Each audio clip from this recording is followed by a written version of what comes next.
जय हिंद साथियों। मैं पूर्व सैनिक महेश चौहान भिवानी हरियाणा से। सबसे पहले मातृभूमि के लिए शहीद हुए अमर शहीदों को मेरा सलाम। जय हिंद, जय भारत।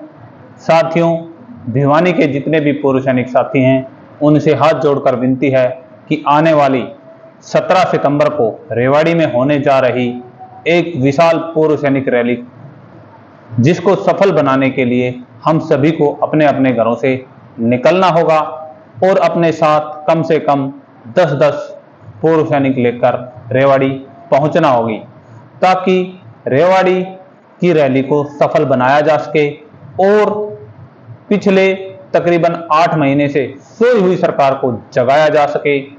साथियों, यह अब हमारा आखिरी मौका है और यह अब आखिरी 200 मीटर की लड़ाई बची हुई है। यदि हम इस लड़ाई को हार गए तो हम सदा सदा के लिए हार जाएंगे और जो हमारे राजनीतिक पार्टियां हैं वो हमें कभी भी तवज्जो नहीं देंगी। तो अपनी आन बान और शान के लिए हमें घरों से निकलना पड़ेगा। इसी कड़ी में हमारे ओआरओपी संघर्ष समिति भिवानी के अध्यक्ष श्री सुरेंद्र कौशिक साहब ने फिलहाल 10 तारीख को यानी कि 10 सितंबर को शहीद स्मारक नेहरू पार्क में भिवानी के समस्त पूर्व सैनिकों की मीटिंग बुलाई है, जिसमें रेवाड़ी में पहुंचने की रणनीति बनाई जाएगी। रेवाड़ी के लिए हमारे जो सुझाव हैं वो पूछे जाएंगे और हम रेवाड़ी की रैली को किस प्रकार से सफल बना सकें, इसके विषय में चर्चा की जाएगी। तो संघर्ष समिति के अध्यक्ष श्रीमान सुरेंद्र कौशिक साहब ने भिवानी के समस्त पूर्व सैनिकों को आह्वान किया है कि 10 सितंबर रविवार को प्रातः 10 बजे ज्यादा से ज्यादा संख्या में पूर्व सैनिक भिवानी पहुंचें और रेवाड़ी रैली को सफल बनाएं। साथियों, इसी प्रकार से जींद ने भी आह्वान किया है कि वो भी 9 सितंबर को अपनी मीटिंग बुला रहे हैं और रेवाड़ी रैली पर चर्चा कर रहे हैं। तो साथियों, अब कहीं ना कहीं हरियाणा का समस्त पूर्व सैनिक जाग चुका है और उन्होंने अपनी पूरी ताकत रेवाड़ी की रैली के लिए झोंक दी है।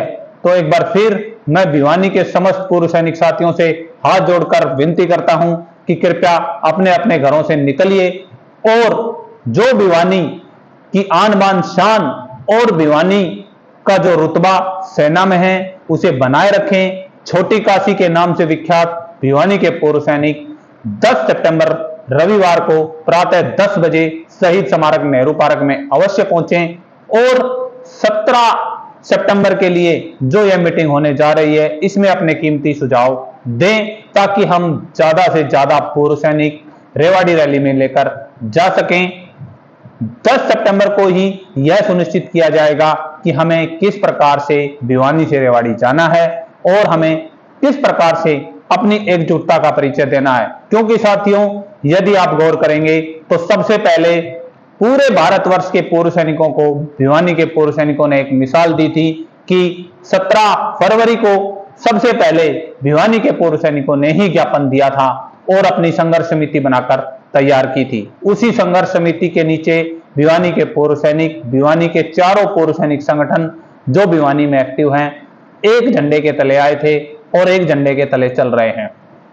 तो साथियों, हमने जो अपनी एकता का परिचय दिया था उसे हम 10 सितंबर को भी बनाए रखेंगे और ज्यादा से ज्यादा संख्या में हम पूर्व सैनिक 10 सितंबर को शहीद स्मारक नेहरू पार्क भिवानी में पहुंचेंगे और रेवाड़ी की रैली के लिए रणनीति बनाएंगे। साथियों, मैंने एक वीडियो आज डाली थी, अब उसके विषय में भी चर्चा कर लेते हैं। कुछ साथियों के कमेंट आए, कुछ साथियों ने वीडियो पे कमेंट्स किए हैं। मेरे एक साथी ने वीडियो पे बहुत ही अच्छा कमेंट्स किया है, मैं उसको अच्छा ही बोलूंगा कि उन्होंने कहा कि ये फेडरेशन से गद्दारी होगी। तो मैं इस लोकल मंच से, इस सार्वजनिक मंच से उस सम्मानित साथी को बता देना चाहता हूं कि उस समय फेडरेशन कहा गया था, फेडरेशन क्यों धृतराष्ट्र की तरह बना हुआ था, जब फेडरेशन के राष्ट्रीय प्रवक्ता बीजेपी की गोद में बैठ जाते हैं, बीजेपी के साथ मंच साझा किया जाता है और फेडरेशन के ही एक बहुत ही होनहार साथी हमारे हरियाणा के, जिन्होंने पूरे देश में एक अलग जगह जलाई थी, जिसके नाम को आप सभी जानते हैं, कपिल फौजी, भाई ने एक वीडियो डाली थी कि फेडरेशन उसका जवाब दे, फेडरेशन उससे पूछे। तो आज तक फेडरेशन ने क्यों नहीं अपने राष्ट्रीय प्रवक्ता से पूछा, क्यों नहीं लोकेंद्र साहब से पूछा कि आपने मंच साझा क्यों किया? क्योंकि फेडरेशन का बायलॉज बोलता है कि किसी भी राजनीतिक पार्टी को मंच साझा नहीं किया जाएगा। और फिर फेडरेशन का ही एक राष्ट्रीय प्रवक्ता किसी राजनीतिक पार्टी के साथ मंच साझा करता है, तो ये उन संगठनों के साथ क्या गद्दारी नहीं है जिन्होंने अपने लेटर हेड पर फेडरेशन को अपना समर्थन दिया था? तो बताइए। हमारे वीडियो पर, मेरे एक वीडियो पर कमेंट किया मेरे एक साथी ने कि आप ऐसा ना करिए, वीर बहादुर जी जैसे लोगों को बढ़ावा मिलेगा। तो साथियों, रेवाड़ी की रैली किसी की रैली नहीं है, हम सभी की रैली है, भारतवर्ष के समस्त पूर्व सैनिकों की रैली है। उसे किसी के साथ ना जोड़ा जाए। फेडरेशन से भी हाथ जोड़कर विनती है, अर्जुन सिंह राठौड़ साहब से हाथ जोड़कर विनती है कि उनको भी खुला निमंत्रण है, आप भी आइए और इस रैली को संभालिए। वीर बहादुर जी भी आइए, इस रैली को संभालिए। सुरेंद्र जी, पहलवान जी आ ही रहे हैं इस रैली में। आपके जो आपसे मनमुटाव है उसको इस रैली से दूर कीजिए। तीनों भाई मंच पर आकर एक साथ अपने हाथ खड़ा कीजिए। देखिए कैसे सरकार नहीं झुकती है। सरकार हमारे अंदर फूट डालकर राज करना चाहती है। सरकार ने भी अंग्रेजों की रणनीति अपनाई है, उसी की चाल में कहीं ना कहीं लोकेंद्र साहब फंसे हैं और वो हमारे धरने को कहीं ना कहीं आहत करना चाह रहे हैं। 25 लाख पूर्व सैनिकों की भावनाएं आहत हुई हैं जब लोकेंद्र साहब ने जो अपना मंच साझा किया। तो इसलिए साथियों, हम उस तर्क वितर्क में नहीं पड़ना चाहते। हमें रेवाड़ी की रैली को सफल बनाना है और समस्त पूर्व सैनिकों को, भारतवर्ष के समस्त पूर्व सैनिकों से मेरी हाथ जोड़कर अपील है, भिवानी कार्यकारिणी की हाथ जोड़कर अपील है कि ज्यादा से ज्यादा संख्या में पहुंचें। उसी कड़ी में आज हमारी जींद के राजेंद्र सिंह रेणु साहब से बात हुई। उन्होंने भी आश्वासन दिया कि महेश, हम ज्यादा से ज्यादा संख्या में वहां पर पूर्व सैनिक पहुंचेंगे, 3 से 4 बसें हमारी अवश्य पहुंचेंगी, लेकिन सभी को मान और सम्मान मिलना चाहिए। तो मैं रेवाड़ी की कार्यकारिणी से भी कहूंगा कि वहां पर पहुंचे हुए प्रत्येक पूर्व सैनिकों को मान और सम्मान मिले, किसी के मान सम्मान में कोई कमी ना रखी जाए, इसका हमें विशेष ध्यान रखना है। और हमें सरकार को दिखा देना है कि जो पूर्व सैनिक रेवाड़ी से सरकार बनाना जानते हैं, वो पूर्व सैनिक रेवाड़ी से सरकार गिराना भी जानते हैं। साथियों, अब समय आ चुका है आखिरी 200 मीटर की लड़ाई का, करो या मरो की लड़ाई का।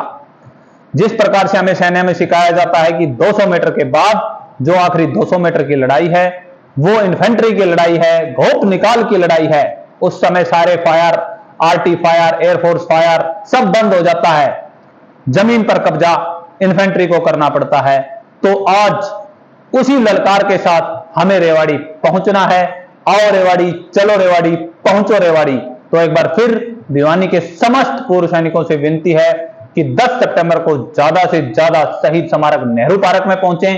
और जो साथी किसी कारणवश 10 सितंबर को नेहरू पार्क में नहीं पहुंच पा रहे, उनके लिए 10 सितंबर को ही वीडियो जारी कर दी जाएगी कि हमें किस प्रकार से भिवानी से रेवाड़ी पहुंचना है। तो हमें ज्यादा से ज्यादा संख्या में पूर्व सैनिक रेवाड़ी लेकर जाने हैं। सभी की जिम्मेवारी है, किसी एक की जिम्मेवारी नहीं है, ना ही अकेले प्रधान की जिम्मेवारी है, ना ही अकेली कार्यकारिणी की जिम्मेवारी है। यह हम सभी के मान और सम्मान का प्रश्न है। हम सभी को मिलकर रेवाड़ी की कार्यकारिणी का धन्यवाद करना चाहिए कि उन्होंने हरियाणा की भूमि को चुना और हरियाणा के अंदर भारतवर्ष के समस्त पूर्व सैनिक पहुंच रहे हैं। इसी के साथ मैं वीडियो को ज्यादा लंबा ना करते हुए आप सभी से अनुरोध करूंगा कि वीडियो को ज्यादा से ज्यादा ग्रुपों में शेयर करें। आपसी मनमुटाव भुलाकर समस्त भारत के पूर्व सैनिक अपने अपने साथियों के साथ, अपने अपने रिश्तेदारों के साथ, अपने अपने बेटा बेटियों के साथ, अपने अपने परिवार के साथ ज्यादा से ज्यादा संख्या में रेवाड़ी पहुंचें। रेवाड़ी के लिए भी बहुत अच्छी बात है कि रेवाड़ी वो कर्म भूमि चुनी गई है जिस कर्म भूमि से माननीय प्रधानमंत्री साहब ने आगाज किया था। अब उसी कर्म भूमि से ये हमारे पूर्व सैनिक आगाज करेंगे और दिखाएंगे सरकार को कि पूर्व सैनिकों की ताकत क्या है। अगर 25 लाख पूर्व सैनिक अपनी जिद पर अड़ गए तो कभी भी सरकार को गिरा सकते हैं और किसी को भी कुर्सी पर बैठा सकते हैं। इसी के साथ मैं अपनी वाणी को विराम देता हूं। साथियों, जय हिंद, जय भारत, वंदे मातरम। मिलते हैं 10 सितंबर को नेहरू पार्क भिवानी में और 17 सितंबर को रेवाड़ी हुड्डा पार्क में। जय हिंद।